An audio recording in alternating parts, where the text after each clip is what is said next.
یہ فلاحی میں دیا ہے، یہ فلاحی میں دیا، یہ فلاحی میں دیا۔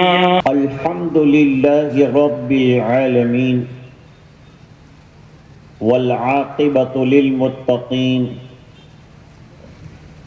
والصلاة والسلام على سید الانبیاء والمرسلین محمد وعلى آلہ وصحبہ اجمعین، اما بعد۔ باب قول اللہ تبارک و تعالی وَنَضَعُ الْمَوَازِينَ الْقِسْطَ لِيَوْمِ الْقِيَامَةِ، صدق اللہ العظیم۔ اللہم صلی علی سیدنا محمد وعلى آل سيدنا محمد وأصحابه وأزواجه وبارك وسلم۔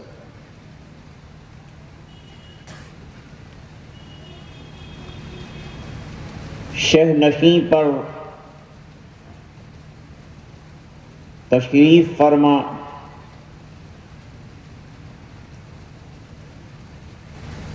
جلیل القدر اور عظیم المرتبت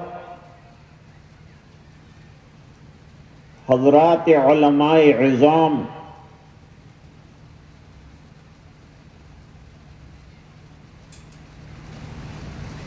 طلباء کرام، حاضرین مجلس، دینی ماں بہنیں،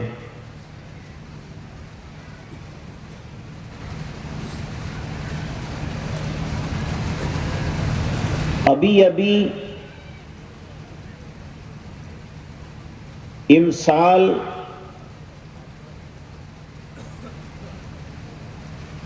تکمیل کرنے والے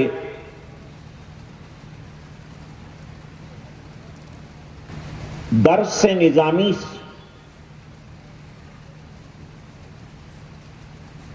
8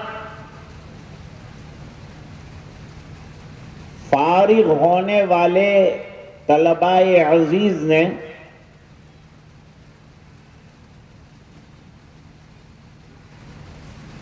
الجامع الصحیح البخاری کا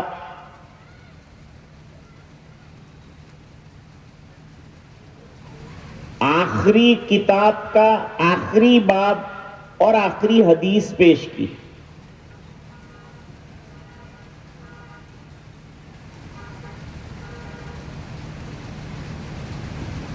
حضرت امام بخاری رحمہ اللہ تعالی امیر المومنین فی الحدیث ہیں۔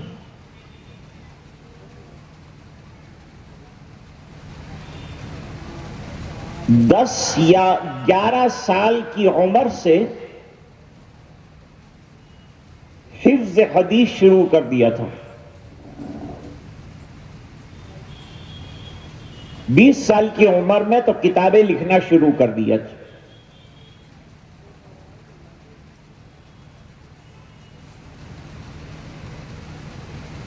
یہ بخاری شریف جسے کہتے ہیں، یہ 16 سال کی کاوش کا نتیجہ ہے۔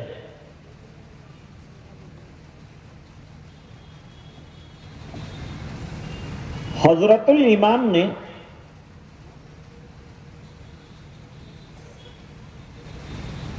اس میں شان عبقریت پیدا کرنے کے لیے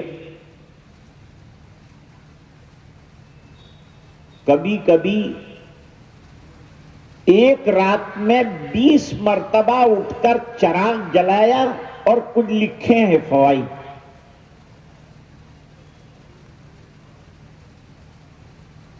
تہجد گزار تھے، اور تہجد میں کئی پارے قرآن کریم کے پڑھتے تھے اور رمضان میں خود تراویح سناتے تھے.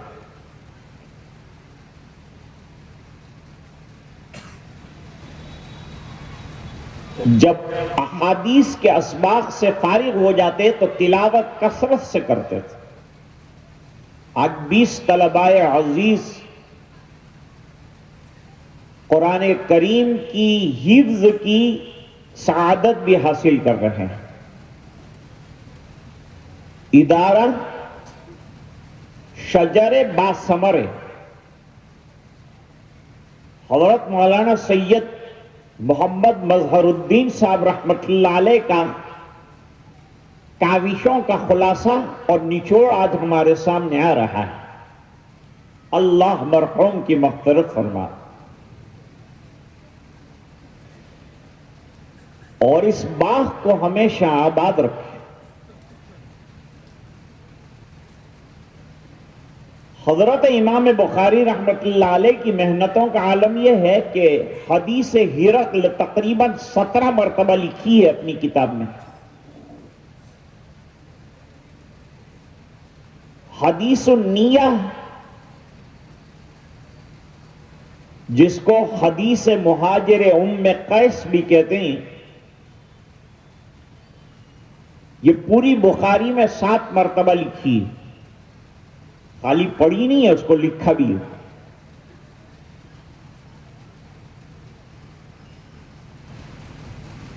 حضرت امام بخاری رحمۃ اللہ علیہ کے سامنے فرق ضالہ رہے ہیں.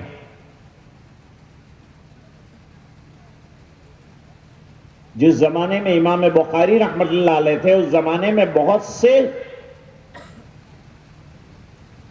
گمراہ فرقے تھے جو اپنے مسلمان ہونے کے دعوے کے ساتھ غلط عقائد کے شکار تھے.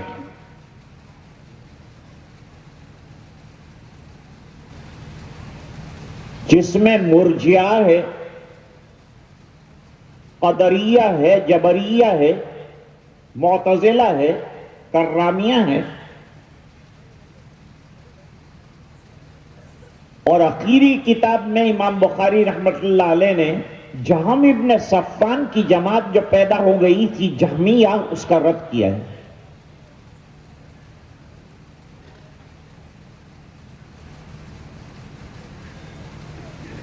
ہر زمانے میں باطل فرقوں نے سر اٹھائے ہیں اور کتاب و سنت سے ان کو رد کیا گیا ہے.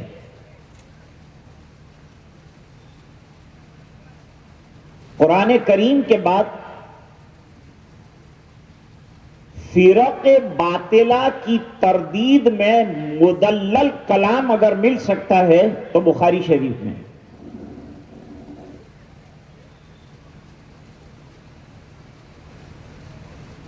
حضرت امام بخاری رحمۃ اللہ علیہ کا ہر باب ایک دعویٰ ہوتا ہے اور احادیث اس کی دلیل ہوتی ہے.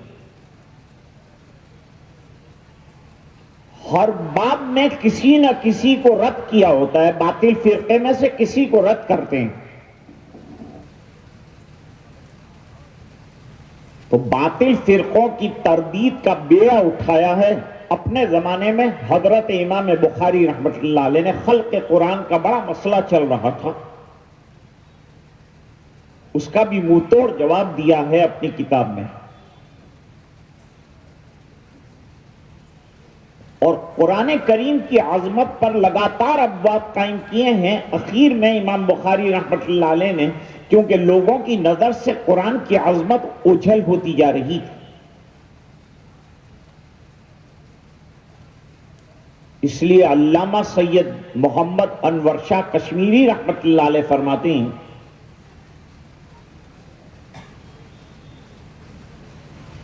کہ آخری باب جو لائے ہیں امام بخاری رحمۃ اللہ علیہ، اس میں بھی تلاوت اور متلو کا فرق بیان کیا ہے. اور پچھلے کئی ابواب میں قرآن شریف کی عظمت، حسن صوت، تزیین، تجوید، یہ سب ابواب آپ پڑھ کر آئے تو قرآن کی عظمت پر آخری ابواب رکھیں. اس لیے بعض حضرات کے نزدیک باب قراءت الفاجر والمنافق پر کتاب ختم ہو گئی ہے. علامہ ظفر احمد عثمانی رحمۃ اللہ علیہ فرماتے ہیں کہ کتاب تو وہاں ختم ہو گئی، تو پھر یہ جو باب قائم کیا جو ہم نے پڑھا وہ کیا ہے؟ فرمایا خاتمۃ الطبع، بطور خاتمے کے یہ کتاب کا حصہ ہے، تکملہ ہے. تقریباً یہی خیال حضرت مولانا محمد زکریا صاحب مہاجر مدنی قدس سرہ العزیز کا بھی ہے. ان کے نزدیک تو آخری کتاب بخاری شریف کی باب اعتصاب الکتاب والسنتی، یہ جو کتاب لائے ہیں یہ آخری کتاب ہے ان کے نزدیک. اور اس کے بعد جو باقی چیزیں لائے ہیں وہ بطور تکملے کے لائے ہیں.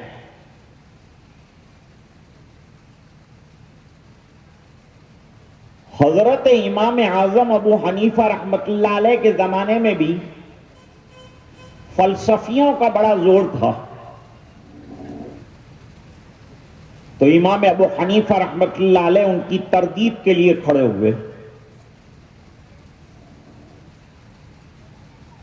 کتاب الایمان میں زیادہ تر مرجعہ کی تردید کی ہے امام بخاری رحمۃ اللہ علیہ، اور اخیری کتاب میں جہمیہ کی تردید کی ہے، اور بیچ میں بھی جہاں جہاں ضرورت پڑی وہاں وہاں تردید کرتے گئے ہیں، دلائل دیتے گئے ہیں.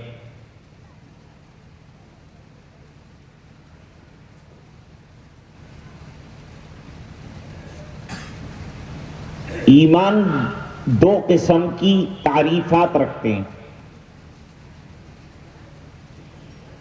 اصل بخاری شریف جو شروع ہوئی ہے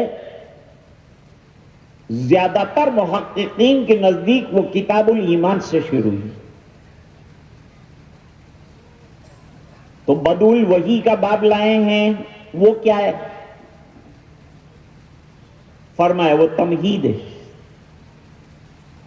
بدء الوحی لائے ہیں تمہید کے طور پر. ذرا ایک بات سمجھ لیجئے، وہ بات یہ ہے کہ جو محقق علماء ہوتے ہیں وہ اپنی کتاب کے ابتدا اور انتہا میں ربط رکھتے ہیں. سب سے جامع کتاب تو اللہ کی ہے قرآن کریم،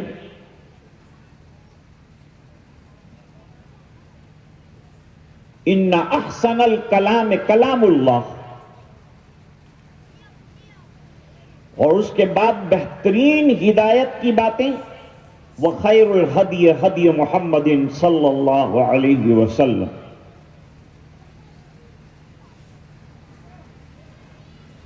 تو قرآن کریم سے بڑھ کر تو کوئی کتاب نہیں ہے.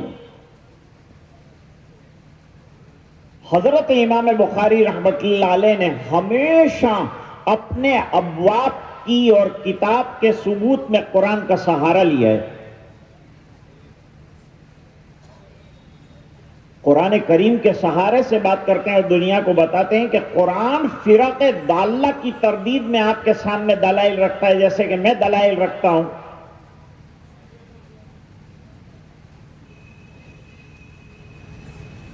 ایمان کس کو کہتے ہیں؟ ابھی بتاتا ہوں تھوڑی دیر میں آپ.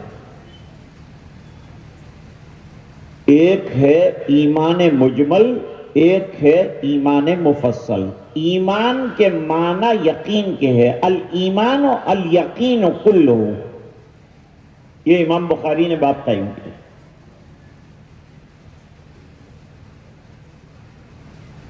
چند چیزوں پر یقین رکھنا، اس بات پر یقین رکھنا کہ اللہ ایک ہے، وہ معبود برحق ہے، وہی عبادت کے لائق ہے.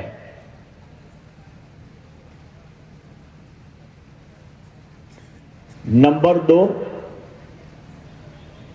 جتنے انبیاء تشریف لائے ہیں ہم ان تمام کی رسالت و نبوت کو مانتے ہیں، لیکن موجودہ دور میں جو دعوے کرتے ہیں ہم ان کو نہیں مانتے۔ کیوں بھائی، اب کیوں نہیں مانتے؟ کہو آخری رسول جناب رسول اللہ صلی اللہ علیہ وسلم کی شکل میں تشریف لے آئے، اب نیا کوئی رسول قیامت تک نہیں آئے گی، جو بھی دعویٰ کرے گا جھوٹا ہو۔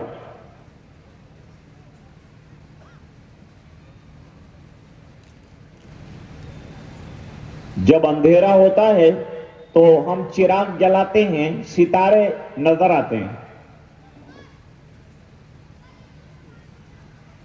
لیکن صبح ہوتی ہے، پاؤ پھٹتی ہے، آفتاب نکلتا ہے، سب چراغ مان پڑ جاتے ہیں، ستارے چھپ جاتے ہیں۔ بالکل اسی طرح جتنے رسول نبی آئے وہ ستاروں کی طرح تھے، اور سرکار کی ذات آفتاب بن کر آئی تو اب سب نبی رسول ختم ہوئے، اور آفتاب جو ہے وہ قیامت تک روشنی دے گا، لہذا نئے نبی کی کوئی ضرورت نہیں۔ اس لیے جو بھی دعویٰ کرے کہ میں نبی ہوں، دھڑ سے اس کو یقین کے ساتھ کہیے کہ تو نبی ہو ہی نہیں سکتا، ہمارا یقین ہے، ہمارا ایمان ہے۔ جو دین اللہ نے ہم کو دیا ہے وہ اس قدر طاقتور ہے کہ اتنا طاقتور دین ہے کہ 14,000 سال کے بعد بھی اگر ضرورت پڑے گی تو کتاب و سنت کی پڑے گی، تیسری کسی چیز کی نہیں پڑے گی۔ ایک نقطہ ذرا غور سے سن لیجیے،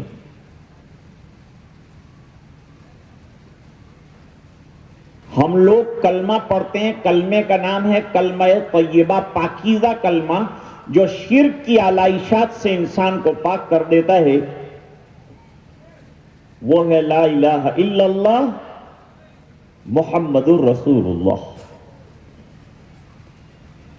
اللہ کے علاوہ کوئی معبود نہیں ہے، ایک تو یہ یقین دل میں بٹھانا، اور دوسرا یقین یہ بٹھانا کہ محمد صلی اللہ علیہ وسلم اللہ تعالی کی طرف سے بھیجے ہوئے آخری رسول ہیں۔ آپ کے بعد کوئی بھی رسول کا دعویٰ کرے تو وہ کھلم کھلا جھوٹا اور کذاب ہے، اس کی کذابیت کا اعلان کرو، مقابلہ کرو، رد کرو، سختی کے ساتھ دلائل پیش کرو۔ سرکار نے فرمایا ہے لا نبی بعدی، میرے بعد کوئی نبی نہیں آئے گا، انا خاتم النبیین، میں نبوت کا ختم کرنے والا بنا کر بھیجا۔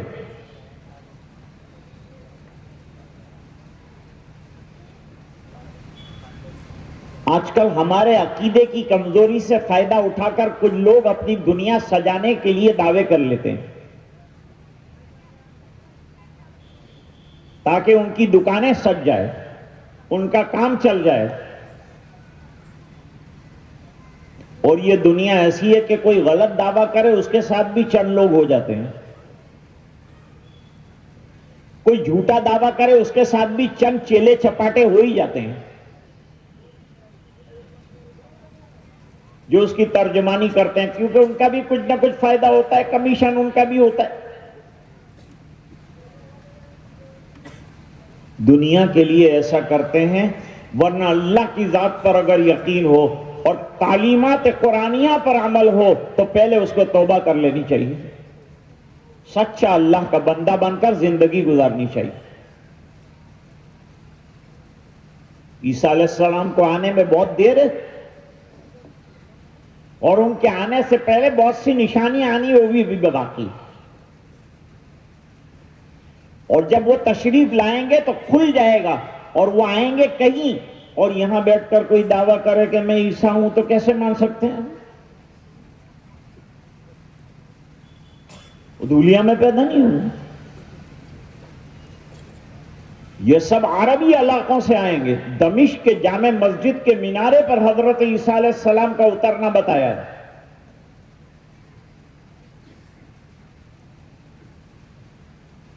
اس لیے لوگوں کی باتوں میں مت آؤ, یہ بخاری کے سبق میں آؤ. اور آخری سبق آپ لوگ سن رہے ہیں. صبح میں مولانا قاسم صاحب نے ایک بات فرمائی تھی کہ بھائی پورا سال تو ہم نے کچھ سنا نہیں مدرسے میں آ کے, یہ بیچارے بچے پڑھتے رہے, استاد محترم پڑھاتے رہے. حضرت شیخ کا حق ہے آج ختم کرانے کا. مجھے بٹھایا گیا ہے, حضرت کی تواضع ہے کہ مجھے بٹھایا, نہیں تو اٹھا سکتے تھے کہ چل اٹھ, ادھر سے آیا ادھر سے آیا بیٹھ گیا.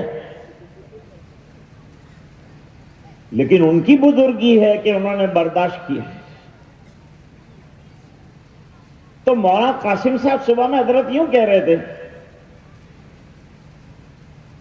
کہ بھئی پورا سال تو یہ بچوں نے پڑھا, اب اگر کوئی آدمی 4 رکعت والی نماز میں آخری رکعت کے اندر بھی شامل ہو جائے تو وہ جماعت پانے والا مانا جاتا ہے.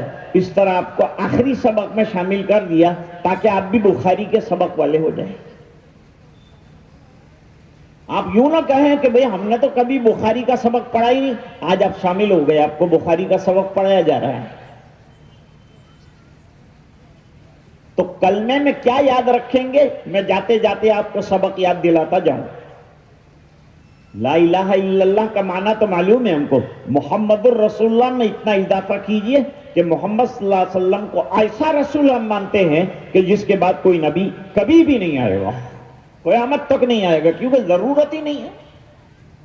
جب ضرورت نہیں ہے تو یہ بے ضرورت جو پیدا ہوا ان کو ختم کرو.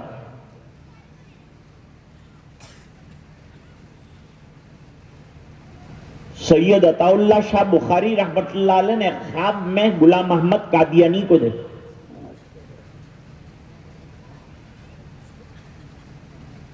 حضرت بڑے حاضر جواب تھے,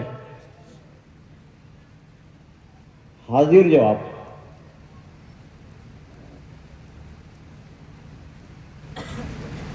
جماعت اسلامی کے سیکریٹری صاحب سے ملاقات حضرت, تو اس نے کہا برجستہ کہ حضرت آپ کو تقریر کا بڑا شوق ہے. حضرت نے فرمایا جیسے آپ کو تحریر کا شوق ہے.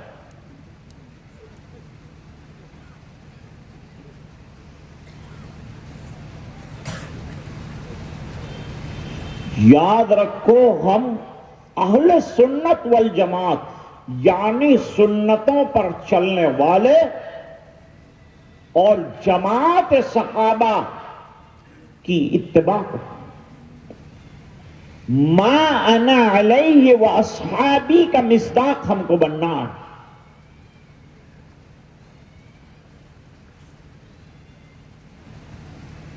کوئی اپنے آپ کو شکیلی کہنے سے نہیں ڈرتا, کوئی اپنے آپ کو بریلوی کہنے سے نہیں ڈرتا, تو ہمیں اپنے آپ کو دیوبندی کہنے میں کیا ڈر ہے. اب آپ کہیں گے یہ دیوبند کیا ہے,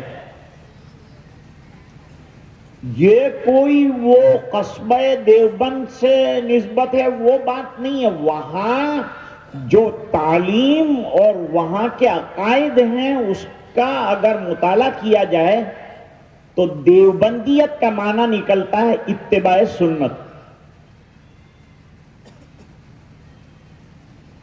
کیوں بھائی سنتوں کی اتباع نہیں کرنی؟ امام بخاری رحمت اللہ علیہ نے یہ بخاری شریف انسائکلوپیڈیا پیش کیا ہے, سنتوں کا انسائکلوپیڈیا ہے. یہ کس وقت کی کیا سنت ہے یہ تو معلوم ہے ہم کو, کتابیں ہیں اردو میں لکھی ہوئی بتاتے ہیں سانے کے آداب یہ ہیں, اس کی سنت یہ ہے, اس کی سنت یہ ہے, سونے کی سنت یہ ہے. لوگ پوچھتے بھی ہیں مولانا میٹھا کھانا سنت ہے کہ کھارا کھانا سنت ہے, پہلے کیا کھانا چاہیے؟ میں نے کہا تہجد پڑھنا سنت ہے. وہ تو پوچھتا ہی نہیں ہے, کھانے میں سے ہی اوپر نہیں آتا. کھانا کیا ہے؟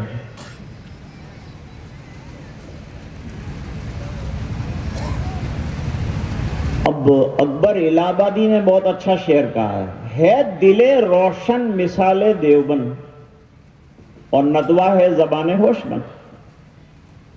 اور علی گڑھ کی بھی تم تشبیہ دو، یعنی ایک معزز پیٹ تم اس کو کہو. ایک بات یاد رکھنا،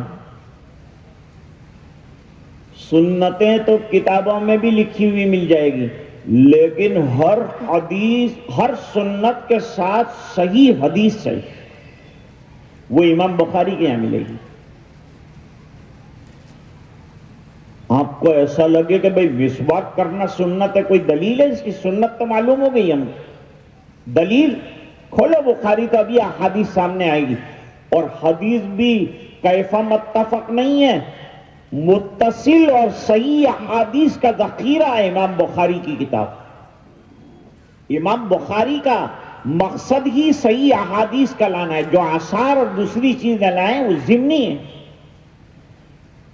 اپنے ابواب کو ثابت کرنے کے لیے لاتے ہیں، ورنہ مقصود اصلی احادیث صحیحہ کا پیش کرنا ہے. بعض حضرات کہتے ہیں کہ امام بخاری رحمت اللہ علیہ کی کتاب کو اصطلاحی اعتبار سے جامع کہا ہے،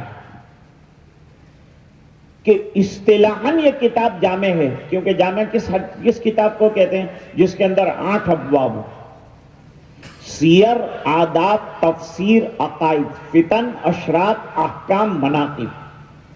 یہ 8 ابواب جس کتاب میں ہو اور ایمانیات سے شروع ہو اس کو کہتے ہیں جامع.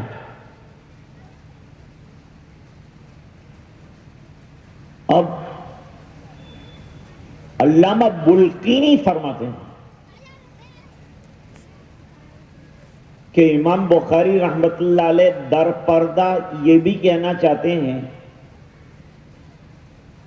کہ اصطلاحی جامع نہیں، لغوی اعتبار سے انتہائی جامع کتاب اگر ہے تو بخاری. میری کتاب جامع ہے. جامع اس اعتبار سے ہے کہ آپ کو زندگی سنتوں کے مطابق گزارنی ہے. بخاری کھول کے بیٹھ جائیے، سنت کے مطابق کون سا باب نہیں پیش کیا امام بخاری رحمۃ اللہ. خالی نماز، روزہ، حج، زکات پر ٹھہرے نہیں ہیں امام بخاری، معاملات میں اندر تک گئے ہیں، عدل میں اندر تک گئے، جہاد میں اندر تک گئے، معاملات میں اندر تک گئے. ایسے باریک باریک بات قائم کیے ہیں کہ شارحین شرح کرتے کرتے تھک جاتے ہیں، ابھی تک جو ہے اس کی تکمیل نہیں ہوئی. علامہ کشمیری رحمت اللہ علیہ فرماتے تھے کہ ابن تیمیہ اگر قلم اٹھاتے تو شاید شرح بخاری کا حق ادا ہو جاتا. حالانکہ فتح الباری بہت بڑی شرح ہے. فتح الباری یہ گویا کہ امت پر احسان ہے، خاص طور سے علماء پر. سن 800 کے بعد حافظ الدنیا ابن حجر عسقلانی رحمت اللہ علیہ نے فتح الباری مکمل کی. لوگ کہتے ہیں آپ لوگ بخاری کا جلسہ کرتے ہیں، سب کو جمع کرتے ہیں، کھانا کھلاتے ہیں. فتح الباری جب مکمل ہوئی تو قاہرہ کے باہر جو ہے بہت بڑا منڈپ لگا ہے حافظ صاحب نے، اور 8 دن تک لوگوں کی دعوت کی.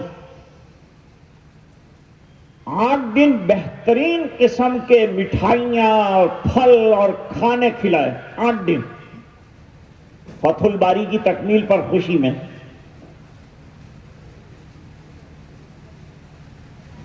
اور 300 دینار کا خرچہ کیا، اور بڑے بڑے زعماء اور شعراء نے فتح الباری پر اشعار کہے اور مقالے پڑھے گئے 8 دنوں تک. اور آخری دن فروخت کے لیے تیار ہوئے فتح الباری کے حافظ ابن حجر عسقلانی رحمۃ اللہ علیہ.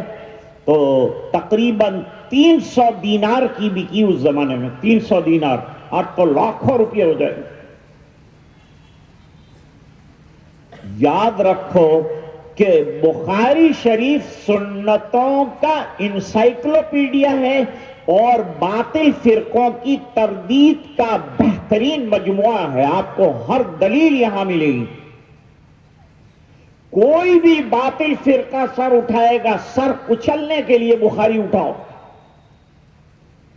اور جب بخاری اٹھائیں گے تو قرآن شریف کی آیتیں بھی سامنے آئی جائیں گی. دیکھو ابھی آپ نے جو اخیری باب پڑھا اس میں امام بخاری رحمۃ اللہ علیہ جہمیہ کا ایک شاخ ہے جو وزن اعمال کا انکار کرتی ہے, اور معتزلہ بھی انکار کرتے ہیں. معتزلہ تو موجودہ دور کے سائنسی اور عقل پرست لوگوں کی ایک جماعت تھی. جو چیز عقل میں نہ آئے اس کو رد کر دیتے تھے وہ لوگ. ان کے یہاں عقل کو نقل پر برتری حاصل ہے. معتزلہ کے ہیں جو چیز عقل میں آئے شریعت کی وہ لوگ جو نہ آئے چھوڑ دو. اب علماء تشریف رکھتے ہیں, میں تھوڑی سی وضاحت کرتا ہوں. ایک ہے کسی چیز کا سمجھ میں نہ آنا, ہماری عقل میں نہیں آیا, ہماری عقل کی رسائی نہیں ہے, وہاں تک تو آیا نہیں. ایک ہے کسی چیز کا ماوراء العقل ہونا, جیسے روح کا معاملہ ماوراء العقل ہے. ارے بھائی اللہ نے وحی کیوں بھیجی سرکار پر, انبیاء پر وحی کیوں آئی؟ وحی کی ضرورت کیا ہے؟ کیوں ہمارے پاس عقل نہیں ہے؟ ہم لوگ اللہ تک پہنچ جاتے, عبادت کر لیتے, سجدے کر لیتے, لیکن معلوم نہیں ہماری نماز کیسی ہوتی, ہمارا روزہ کیسا ہوتا, ہم کر پاتے؟ اللہ کو ہم نے مان لیا اور ہم کو یقین آ گیا کہ توحید ہے, کوئی پیدا کرنے والا ہے, یہ مان لیا, لیکن عبادت کا طرز تو معلوم نہ ہوتا. تو عبادت کا طرز کیسے معلوم کیا جائے گا؟ اللہ تعالیٰ نے رسولوں کو بھیجا, بتایا کہ اس طرز سے عبادت کریں گے, ورنہ یہ مسجدیں نہ ہوتی, یہ مدرسے نہ ہوتے. سب من گھڑت طریقے پر مانتے. فرمایا من گھڑت طریقے پر اللہ کو نہیں ماننا ہے, رسول جو بتائیں طریقہ وہ طریقے سے ماننا ہے. یہ بات تو سمجھ میں آئی نا آپ کو؟ انسان اگرچہ اس کی عقل لمیٹڈ ہے لیکن اس کی پرواز بہت بلند ہے. جو چیز اس کی عقل میں نہیں آتی اس سے بھی آگے وہ جانا چاہتا ہے لیکن عقل ساتھ نہیں دیتی, تو اللہ نے فرمایا مت گھبرا, تیری عقل جہاں ساتھ نہیں دے گی وہاں میری وحی ساتھ. اس وجہ سے اللہ تعالیٰ نے وحی اتاری کہ وحی کے ذریعے سے تیری پرواز کو لامحدود کر دیں گا. اللہ نے اس پرواز کو بلند فرما دیا اور پہنچایا ہمیں وحی کے ذریعے سے اللہ تک, آسمان کی بلندیوں تک, جنت تک, جہنم تک, پل صراط, یہ سب سمجھ میں آیا وحی کی روشنی میں. بہت سی چیزیں قرآن کریم میں نہیں ہے اجمالی طور پر, تو وہ تفصیل کے ساتھ احادیث مبارکہ کے اندر ہے. اب بات سنیے میری کہ حضرت امام بخاری رحمت اللہ علیہ نے وحی سے آغاز کیا ہے اپنی کتاب کا. علامہ سید محمد انور شاہ کشمیری رحمت اللہ علیہ نے فرمایا کہ مبدأ المبادی, سب ابتداؤں کی ابتدا وہاں سے شروع کیا ہے, اور سب ابتداؤں کی ابتدا یہ ہے کہ ہمارا دین وحی سے شروع ہوا ہے. من گھڑت خیالات اور فاسد عقائد کا پلندہ نہیں ہے ہمارا دین, مضبوط عقیدوں کی بنیاد پر قائم ہے, اور وہ وحی کے ذریعے سے عقائد ہمارے سامنے آئے. تو وحی سے آغاز کیا اور لوگوں کو بتایا کہ بھائی یہ دین من گھڑت نہیں. میرے والد صاحب رحمت اللہ علیہ فرماتے تھے کہ من گھڑت دین نہیں ہے, وحی کی روشنی میں یہ پورا دین ہمارے سامنے آیا ہے. امام بخاری نے پہلے وحی کو سمجھایا, اس کے بعد پورا دین سمجھایا. تو وحی کا جو باب ہے وہ تمہید ہے. اس کے بعد پہلی کتاب جو لائے ہیں وہ کتاب الایمان ہے.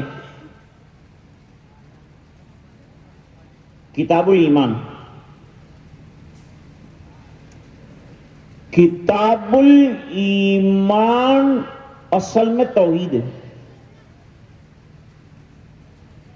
کوئی بھی عمل عند اللہ مقبول ہونے کے لیے ایمان شرط. بغیر ایمان کے اعمال صالحہ کوئی کتنے بھی کر لے، کتنے بھی سجدے کر لے، راتوں کو جاگ لے، روزے رکھ لے، ایمان نہیں ہے، ثواب نہیں ملے گا، اللہ کے یہاں کوئی درجہ نہیں ملے گا. روزے رکھے تو بھوک ہڑتال مانی جائے گی، زکات دے دی تو ٹیکس دیا، یوں مانا جائے گا.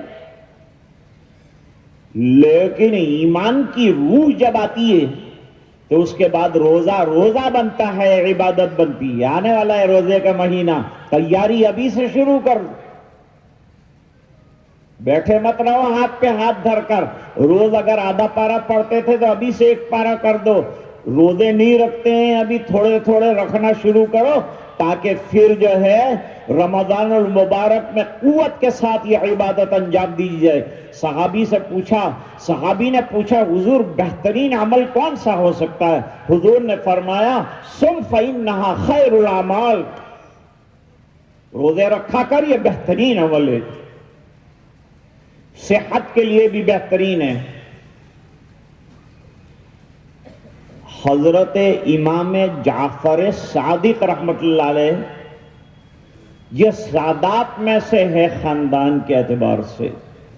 انہوں نے بہت اچھی بات لکھی ہے کہ اعمال میں وزن پیدا ہوتا ہے 3 چیز سے. امام بخاری اخیر میں یہی ثابت کرنا چاہتے ہیں کہ جو کہتے ہیں کہ عمل کا وزن نہیں ہوگا، ہم کہتے ہیں عمل کا وزن ہوگا.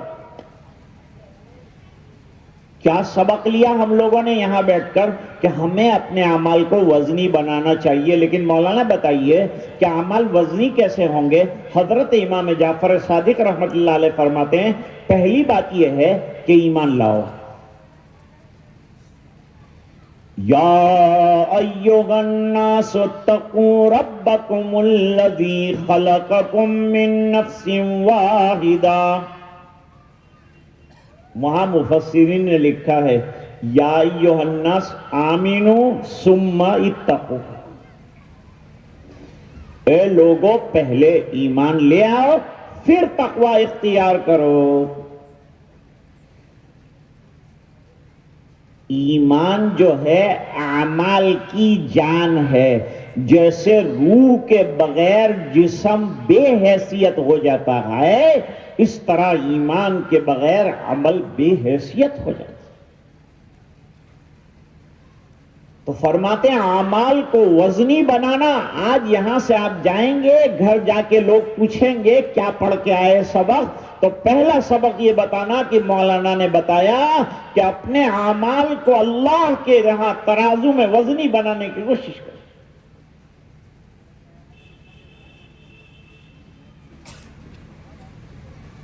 ایک بات اچھی طرح سمجھ میں آئی بھائیو؟ ذرا مجھے ہاں نہ کا کچھ جواب دو. آئی سمجھ میں؟ دیکھو کچھ لوگوں نے ہاتھ اٹھا کر بتایا سمجھ میں آئی. ہمیشہ یاد رکھو کہ ایمان کے بغیر اچھے سے اچھا عمل رائگان ہے. اچھی طرح سمجھ لیا؟ اب دوسری بات سمجھ لو. دوسری چیز ہے اتباع سنت. کوئی بھی عمل سنت کے بغیر اگر کیا جائے تو بے وزن رہتا ہے. اب اس کو ایک مثال سے سمجھ لو. ایک آدمی نے بڑی مخلصانہ نیت، کیونکہ امام بخاری رحمت اللہ علیہ نے شروع فرمایا نیت سے کہ نیت کو اچھا رکھو. یعنی تیسری چیز جو ہے وہ میں بیان کر رہا ہوں ابھی کہ تیسری چیز اخلاص ہے. عمل میں وزن پیدا کرنے کے لیے تیسری چیز کیا ہے؟ اخلاص. اخلاص کے کیا معنی؟ خالص اللہ کے لیے کام کرنا، دنیا کے لیے دکھانے کے لیے نہیں، صرف اللہ کے لیے کام کرنا. شو بازی نہیں ہونی چاہیے، نمائش ہمارے یہاں جائز ہی نہیں. ایک آدمی نے نیت کر لی، بہت مخلص نیت کی کہ مجھے دہلی جانا ہے، اور کلکتے والی ٹرین کے اندر بیٹھ گیا. اس نے بہت اندر سے نیت کی کہ اللہ میں تو جانتا ہے میری نیت کتنی صاف ستھری ہے، مجھے جو ہے دلی پہنچا دیجئے. لیکن یہ ٹرین کلکتہ پہنچی. تو آپ کی نیت اچھی، اخلاص بھی، لیکن عمل سنت سے ہٹ کر ہوا تو عمل میں وزن نہ رہا۔ میرے سرکار کو اللہ نے بھیجا اس لیے کہ بندے عمل کریں گے تو ان کے اندر سنت کا رنگ ایسا بھر جائے، ایسا بھر جائے کہ اس سنت کی برکت سے الحمدللہ عمل کے اندر ویٹ یعنی وزن آ جائے۔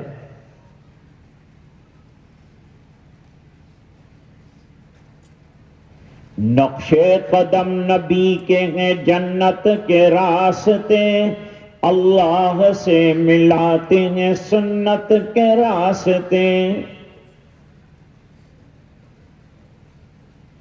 فارسی کا شاعر کہتا ہے،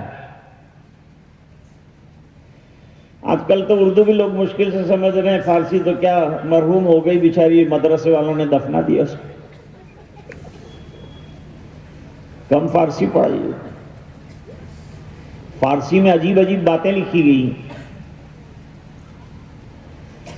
ترسم نہ رسی بکعبہ اے عرابی، اے بدوی انسان تو کعبہ نہیں پہنچ سکے گا، مجھے ڈر ہے۔ کیوں؟ کی راہ تو می روی بترکستان، اس لیے کہ تو نے مکے جانے کے لیے راستہ ترکستان والا لیا، مکے نہیں پہنچے۔ تو اگر اللہ کے دربار میں اعمال کو وزنی بنانا ہے تو دوسری چیز کیا ہے؟ اتباع سنت۔ وزن پیدا ہوگا اعمال میں اتباع سنت کی برکت سے۔ اور امام بخاری فرماتے ہیں انما الاعمال بالنیات،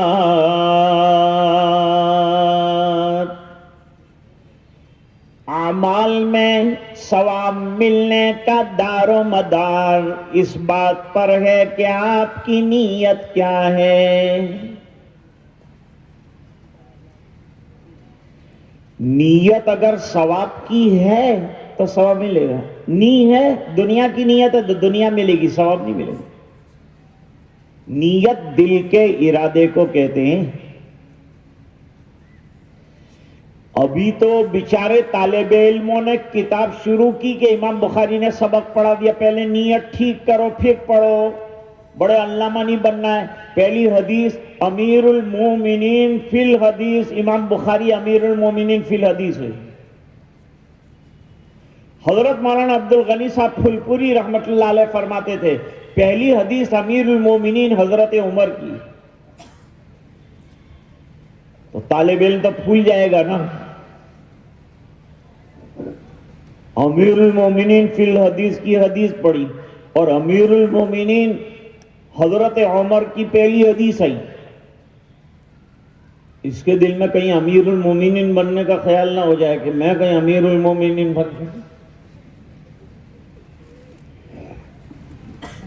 تو حضرت امام بخاری رحمت اللہ علیہ نے فرمایا آخری حدیث غریب الدیار غریب الدنیا ابو ہریرہ کی حدیث لائے، ان کی طرح پردیسی بن کر زندگی گزار، سفر کر، وطن سے نکل، محنت کر، مجاہدہ کر، تو ابو ہریرہ کی طرح اللہ تعالیٰ تیرے کو مقبولیت عطا فرمائیں گے۔ تو تین چیزوں سے اعمال میں وزن پیدا ہوتا ہے، ایک ایمان، دوسرا اتباع سنت، تیسرا اخلاص۔ تین چیزیں ہو گئی۔ اب علامہ قرطبی رحمت اللہ علیہ کی تین باتیں جو ہے اس کو سن لیجئے، بات سبق ختم کرتا ہوں کیونکہ 10 بجے ہم کو ختم کرنا ہے، 9:33 ہو چکی، ابھی کچھ کام باقی ہے۔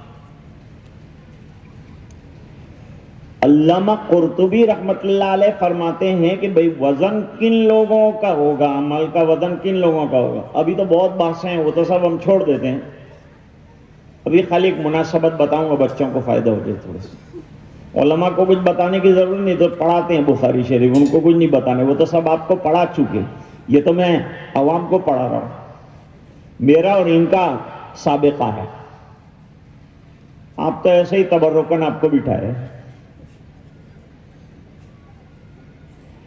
علامہ قرطبی رحمۃ اللہ علیہ کی تفسیر بہترین تفسیر ہے. جو چیزیں اس لیے حضرت مفتی محمد شفیع صاحب رحمۃ اللہ علیہ نے اپنی تفسیر میں بہت سے حوالے قرطبی کے دیے ہیں. اس سے اس کا معتبر ہونا معلوم ہے.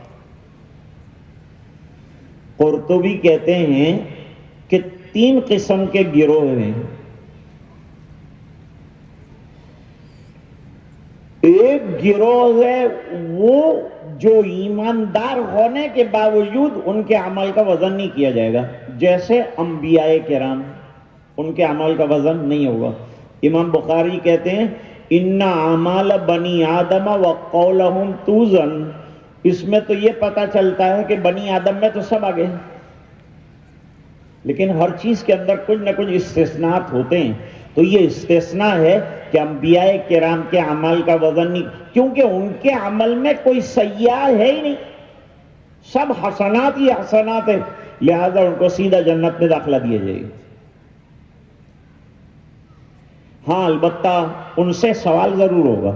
سوال یہ ہوگا کہ ہم نے تم کو نبی بنا کر بھیجا ہے، تم نے اپنی رسالت کا حق ادا کیا کہ نہیں؟ یا 8 بچوں کو دستار ذمہ داری باندھا، تو ہم آپ سے پوچھیں گے آئندہ سالوں کے اندر کہ بھئی آپ نے جو پڑھا اور جو ذمہ داری کی دستار سر پر رکھی وہ ذمہ داری کو نبھایا کہ نہیں؟ جا کے کام کیا کہ نہیں، کہ رکشہ چلانے میں لگ گئے؟ اس نے کہا کہ وہ متولی پیسے نہیں دیتا تو کیا کرتے، مجھے رکشہ چلاتا ہوں. متولی نے کہا یار اچھا لگتا ہے، آپ امام ہیں اور آپ جو ہے رکشہ چلاتے ہیں. تو کہا میں ہوائی جہاز چلاؤں گا، تو تنخواہ دے.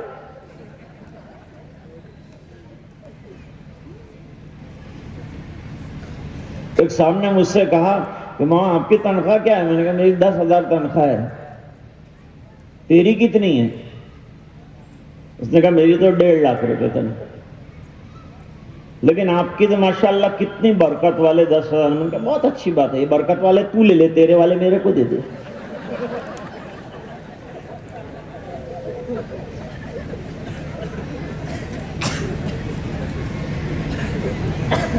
بھائیوں اپنے اماموں کی قدر کرو. یہ علماء اتنی 7 سال محنت کر کے فارغ ہو کر آپ کی خدمت میں آ رہے ہیں، دین سمجھا رہے ہیں.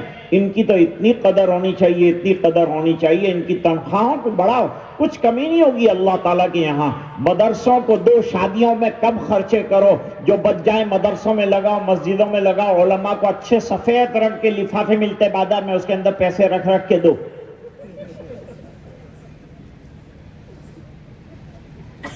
میں لفافے کا کہتا ہوں تو لوگ میرے کو بلانا چھوڑ دیتے ہیں کہ یار لفافے کی بات کرتا ہے. میرے کو لفافے نہیں چاہیے، میں تو علماء کو لفافے دلانا چاہتا ہوں.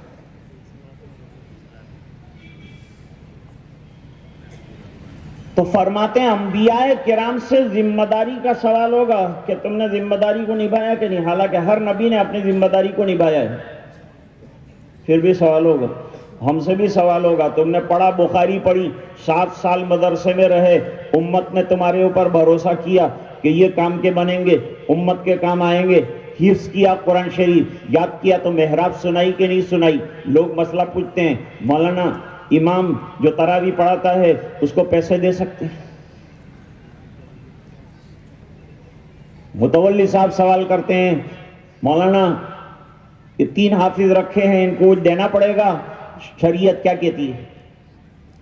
گاڑی تو رکھتا نہیں تو شریعت اس میں کیا کہتی ہے؟ ایک جگہ جو ہے ایک ذمہ دار تھے مسجد کے، ان کے لڑکے نے گریجویشن کیا، کمپلیٹ گریجویٹ ہو گیا. تو متولی صاحب نے کہا ذرا آج عصر کی دعا میں میرے بچے کے لیے دعا کیجئے، گریجویٹ ہو گیا، اللہ تعالیٰ گورنمنٹ کا جاب دلا دے. حضرت نے دعا کر دی کہ اللہ متولی صاحب کا بچہ جو ہے گریجویٹ ہو گیا ہے، اس کو اللہ تو بہترین گورنمنٹ کا جاب دلا دے، لیکن تنخواہ میری جتنی ہونی چاہیے. متولی نے کھڑے ہو کر کہا کہ اس کا پورا کیسے ہوگا؟ کہا میرا کیسے پورا ہوتا ہے، تو دیتا ہے تو میرا پورا ہوتا ہے.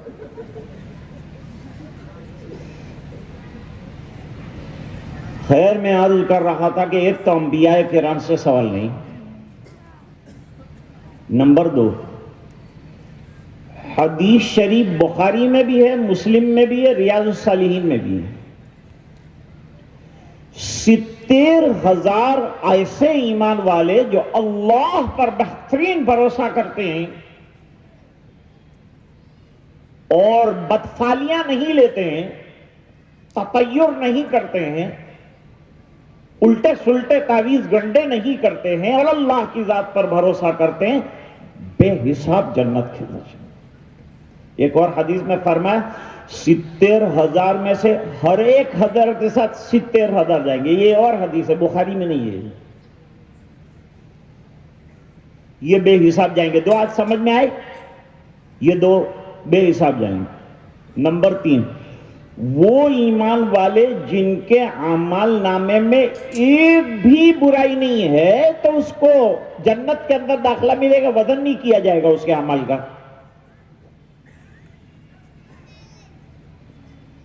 اور ایک کافر ہے جس نے زندگی بھر کفر کیا اور کفر کی حالت میں مر گیا، اس کے عمل کا بھی وزن ایک قول کے مطابق نہیں کیا جائے گا، بلکہ اس کو سیدھا جہنم کے اندر داخل کیا جائے گا. وَأَمَّا الَّذِينَ كَفَرُوا بِآيَاتِ رَبِّهِمْ وَلِقَائِهِ فَحَبِطَتْ أَعْمَالُهُمْ فَلَا نُقِيمُ لَهُمْ يَوْمَ الْقِيَامَةِ وَزْنًا. یہ آیت بتاتی ہے کہ وزن نہیں ہوگا. دوسرے حضرات کہتے ہیں وزن ہوگا لیکن بے معنی ہوگا، کوئی حیثیت نہیں ہوگی، دکھائیں گے. ایک سوال ہوتا ہے اس موقع پر، اللہ علیم بھی ہے، اللہ بصیر بھی ہے، اللہ خبیر بھی ہے. اللہ کی 7 ذاتی صفات ہیں جو ہمیشہ اللہ کے ساتھ ہیں، ازلی ابدی طور پر موجود ہیں. وہ 7 صفات سے اللہ تعالیٰ کبھی خالی نہیں ہے. اور دوسری صفات ہیں، جب اللہ کو سب معلوم ہے تو وزن کیوں کرتے ہیں؟ وزن ہم کو دکھانے کے لیے کرتے ہیں، اللہ کو سب معلوم ہے. حدیث شریف میں فرمایا لائن لگی ہوگی ترازو کے سامنے، اعلان ہوگا فلان صاحب آ جائیے، تشریف لائیے، اور پھر ان کے اعمال کو تولا جائے گا. اور حضرت جبریل علیہ السلام نے اٹھایا ہوگا ترازو. ایک قول میں یہ ہے بیدہ المیزان، اللہ کے پاس ترازو کی وہ کانٹا ہوگا. میکائیل بھی کھڑے ہوں گے، اسرافیل بھی کھڑے ہوں گے، حضرت آدم بھی کھڑے ہوں گے، دیکھ رہے ہوں گے امت کا تماشا، ہائے ہائے کیا عمل لے کے آیا. جو چند بھیانک مقامات ہیں نا آخرت کے، ان میں سے ایک بھیانک مقام وزن ہے. حضرت عائشہ رو رہی تھی، حضور دنیا میں تو آپ قدم قدم پر رہبری فرماتے ہیں، قدم قدم پر محنت فرماتے ہیں، قدم قدم پر مدد فرماتے ہیں، آخرت میں ہمارے کام آئیں گے؟ فرمایا 3 مقام پر کام نہیں آؤں گا، کچھ نہیں کر پاؤں گا وہاں. ان میں سے ایک مقام وزن کا مقام ہے، جہاں اعمال تولے جا رہے ہوں گے، وہاں میں تمہارے کام نہیں آؤں. بھیانک معاملہ ہے. ایمان تولا جائے گا کہ نہیں؟ صاحب نوادر الاصول حکیم ترمذی رحمۃ اللہ علیہ فرماتے ہیں کہ ایمان کو نہیں تولا جائے گا. اور امام بخاری اور دوسرے حضرات ایمان کے تولنے کے قائل ہیں. یہ دوسری بات. تو پھر وزن کس کا کیا جائے گا؟ 3 لوگ تو نکل گئے وزن میں سے، تو وزن کس کا کریں گے؟ امت کے وہ گنہگار جن کے اعمال مخلوط ہیں، اچھے بھی ہیں برے بھی. نماز بھی پڑھی، غیبت بھی کیا، نماز بھی پڑھ لی، تھوڑا شراب بھی پی لیا، سود بھی کھا لیا، وظیفے پڑھ رہا، سود بھی کھا رہا ہے. ایک بڑے میاں نے مجھ سے کہا، میں تو مولانا صبح میں جو ہے درود شریف کی تسبیح پڑھتے پڑھتے ٹیلی ویژن دیکھتا ہوں. ایک طرف تسبیح بھی چلتی رہتی ہے، ایک طرف ٹیلی ویژن کے اوپر پروگرام بھی چلتا رہتا. میں نے کہا کیا دیکھتے ہیں؟ تو کہا وہ تفسیر آتی ہے ٹیلی ویژن کے اوپر، وہ دیکھتا ہوں. میں نے کہا یاد رکھنا کس کی آتی ہے، وہ قادیانی فلاں فلاں. وہ واقعہ میں بھول گیا بیچ میں. غلام محمد قادیانی خواب کے اندر آئے اور شاہ عطا اللہ صاحب سے کہا آپ کیوں میرے پیچھے پڑے؟ وہاں بلڈنگ بنائی، وہاں جو ہے مسجد بنائی، قادیان کے اندر میری مسجد کے سامنے بنائی، کیا ضرور، آپ کیوں پیچھے پڑے ہیں میرے؟ کہا تو جھوٹے دعوے کرتا ہے نبوت کے، اس لیے پیچھے پڑا، جھوٹا نبی ہے تو. کہا قرآن میں ہے کہ نہیں؟ مبشرم برسول یاتی من بعد اسمہ احمد، احمد کا تذکرہ ہے، میری نبوت کا تذکرہ ہے، آپ کیسے انکار کرتے ہیں؟ تو شاہ صاحب نے فرمایا وہ تو غلام احمد ہے، تو وہ تو احمد کا تذکرہ، وہ امام احمد کا تذکرہ ہے، تو غلام احمد ہے۔ اس نے کہا غلام تو گھر والوں نے لگایا، اصل میں تو میں احمد ہی تھا، لیکن یہ غلام گھر والوں نے لگا دیا، یہ بے ضرورت لگایا ہے۔ سید عطا اللہ شاہ بخاری رحمت اللہ نے فرمایا میرا نام عطا اللہ ہے، اور عطا گھر والوں نے لگایا، میں اللہ کھڑا ہوں تیرے سامنے، تیری نبوت کو کینسل کرتا ہوں۔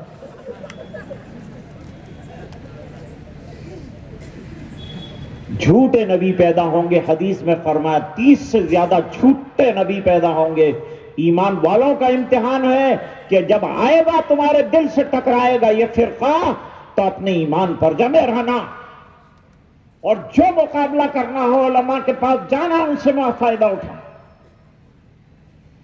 تو مخلوط اعمال، سنو قرآن شریف کی آیت، وآخرون اعترفوا بذنوبهم خلطوا عملا صالحا وآخر سيئا عسى الله أن يتوب عليهم والله غفور رحيم۔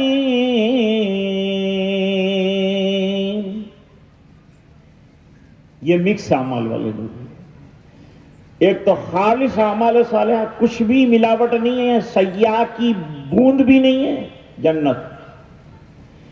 اور فرماتے ہیں ایک بالکل ایمان کا نام و نشان نہیں ہے، سیدھے جہنم، وزن کی کوئی گنجائش ضرورت ہی نہیں ہے۔ لیکن بعض ایمان والے ایسے ہیں جنہوں نے مکس اعمال کیے ہیں۔ موجودہ دور میں ہر چیز مکس ہو رہی ہے، مکس فروٹ کی آئس کریم کھا رہے ہیں آپ لوگ، ہوٹل میں جاتے ہیں مکس ویجیٹیبل دیجئے، سب چیزیں مکس ہو گئی تو اعمال بھی مکس ہو گئی، کچھ اچھے کچھ برے، کچھ اچھے کچھ برے۔ اب یہ فیصلہ کرنا پڑے گا کہ اچھے زیادہ ہیں کہ برے زیادہ ہیں۔ برے زیادہ ہیں تو اللہ حفاظت فرمائے، جہنم میں جانا پڑے گا، جلنا پڑے گا، اللہ حفاظت فرمائے۔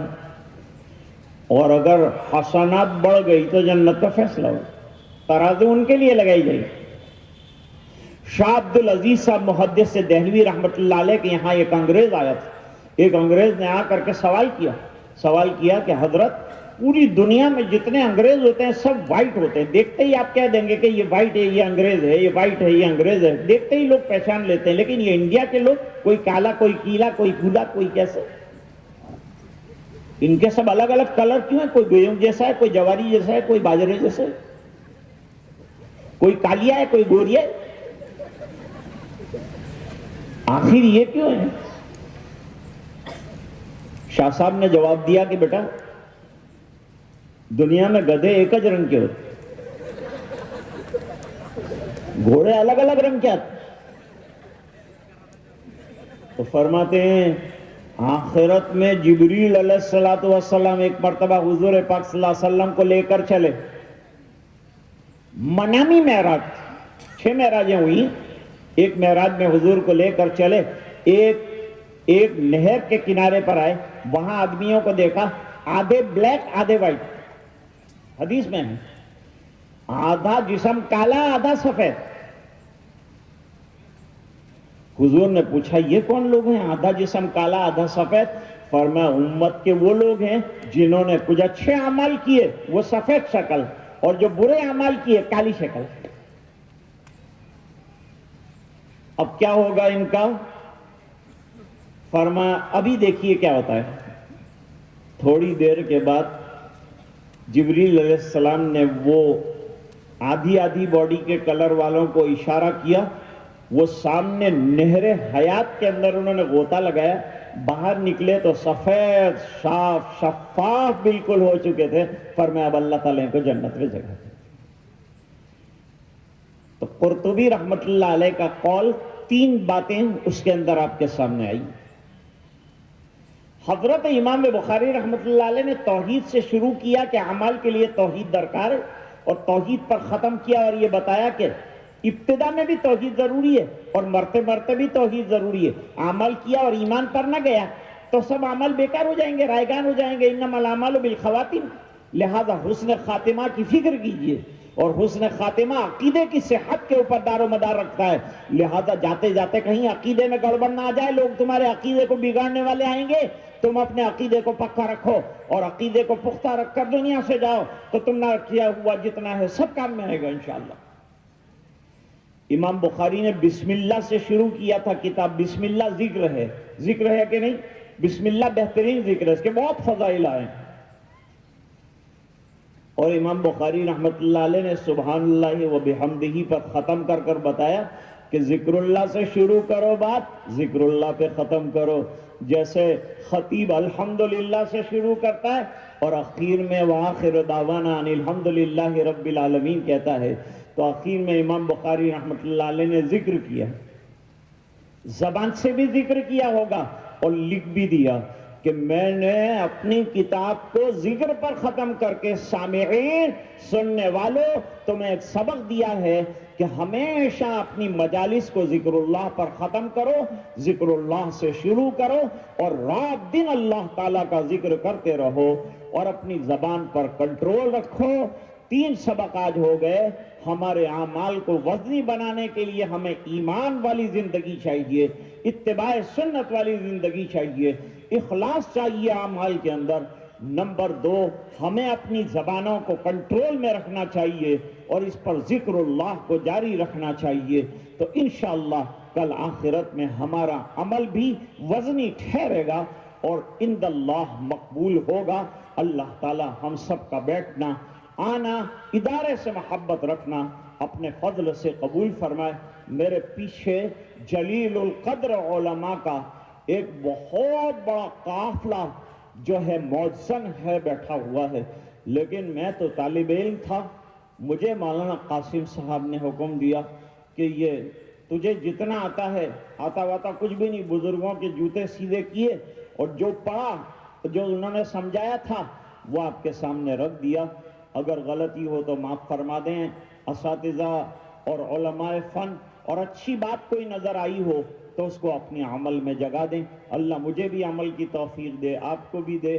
میرے ان بچوں کو مبارکباد پیش کرتا ہوں, حفاظ کو مبارکباد پیش کرتا ہوں, ادارے کو مبارکباد پیش کرتا ہوں, ان کے والدین کو مبارکباد پیش کرتا ہوں, اور ان کے اساتذہ کو کیسے بھولا جا سکتا ہے, میں ان کو بھی مبارکباد پیش کرتا ہوں. اور اپنی بات کو ختم کرتا ہوں ذکر کرتے ہوئے کہ آپ بھی میرے ساتھ ذکر کریں. سبحان اللہ و بحمدہ, سبحان اللہ العظیم, سبحان اللہ و بحمدہ, سبحان اللہ العظیم, سبحان اللہ و بحمدہ, سبحان اللہ العظیم. ماشاءاللہ سے فضل.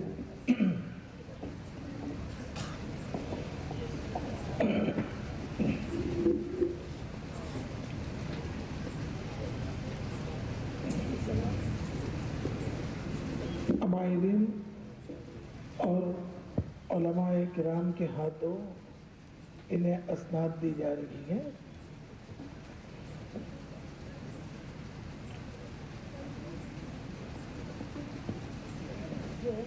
مولوی محمد شاداب ابن زاہد انصاری دھولیا.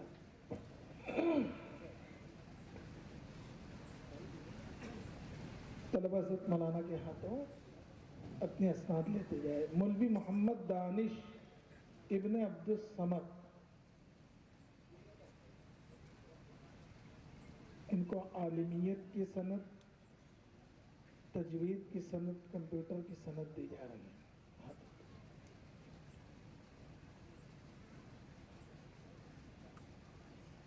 مولوی محمد اویس ابن محمد سلیم انصاری.